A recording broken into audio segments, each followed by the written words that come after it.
मूर्ख कौवा। एक बार की बात है, किसी जंगल में एक कौवा रहता था। वो बहुत ही खुश था क्योंकि उसकी ज़्यादा इच्छाएं नहीं थी। वह अपनी ज़िंदगी से संतुष्ट था। लेकिन एक बार उसने जंगल में किसी हंस को देख लिया और उसे देखते ही सोचने लगा कि ये प्राणी कितना सुंदर है। ऐसा प्राणी तो मैंने पहले कभी नहीं देखा, इतना साफ और सफ़ेद। यह तो इस जंगल में औरों से भी बहुत सफ़ेद और सुंदर है, इसीलिए यह तो बहुत खुश रहता है होगा।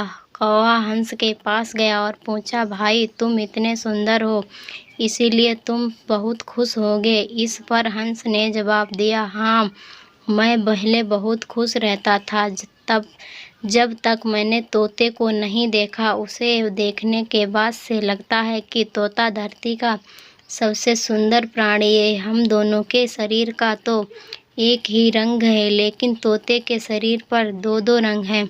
उसके गले में लाल रंग का घेरा और वो सुर्ख हरे रंग का था। सच में वो बेहद खूबसूरत था। अब कौवे ने सोचा कि हंस तो तोते को सबसे सुंदर बता रहा है, तो फिर उसे देखना होगा। कौवा तोते के पास गया और पूछा, भाई तुम दो दो रंग पाकर बड़े खुश होगे। इस पर तोते ने कहा, हाँ, मैं तब तक खुश था जब तक मैंने मोर को नहीं देखा था। मेरे पास दो ही रंग हैं, लेकिन मोर के शरीर पर तो कई तरह के रंग हैं।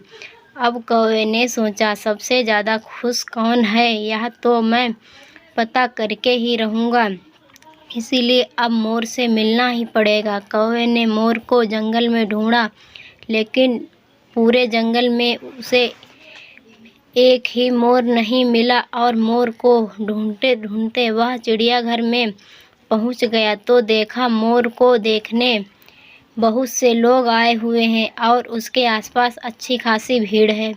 सब लोगों के जाने के बाद कौवे ने मोर से पूछा, भाई तुम दुनिया के सबसे सुंदर जीव हो और रंग बिरंगे हो। तुम्हारे साथ लोग फोटो खिंचवा रहे थे, तुम्हें तो बहुत अच्छा लगता होगा और तुम तो दुनिया के सबसे खुश जीव हो। इस पर मोर ने दुखी होते हुए कहा, भाई अगर सुंदर हूँ तो भी क्या फ़र्क पड़ता है, मुझे लोग इस चिड़ियाघर में कैद रखते हैं, लेकिन तुम्हें तो कोई चिड़ियाघर में कैद करके नहीं रखता।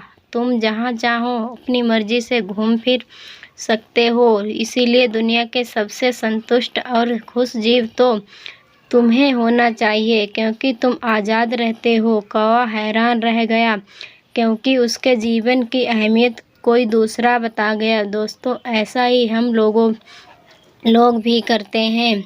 हम अपनी खुशियाँ और गुणों की तुलना दूसरों से करते हैं, ऐसे लोगों से जिनका रहन सहन का माहौल हमसे बिल्कुल अलग होता है। हमारी ज़िंदगी में बहुत सारी चीज़ें होती हैं जो केवल हमारे पास हैं, लेकिन हम उनकी अहमियत समझकर खुश नहीं होते। लेकिन दूसरों की छोटी खुशी भी हमें बड़ी लगती है, जब कि हम अपनी खुशियों को इग्नोर कर देते हैं।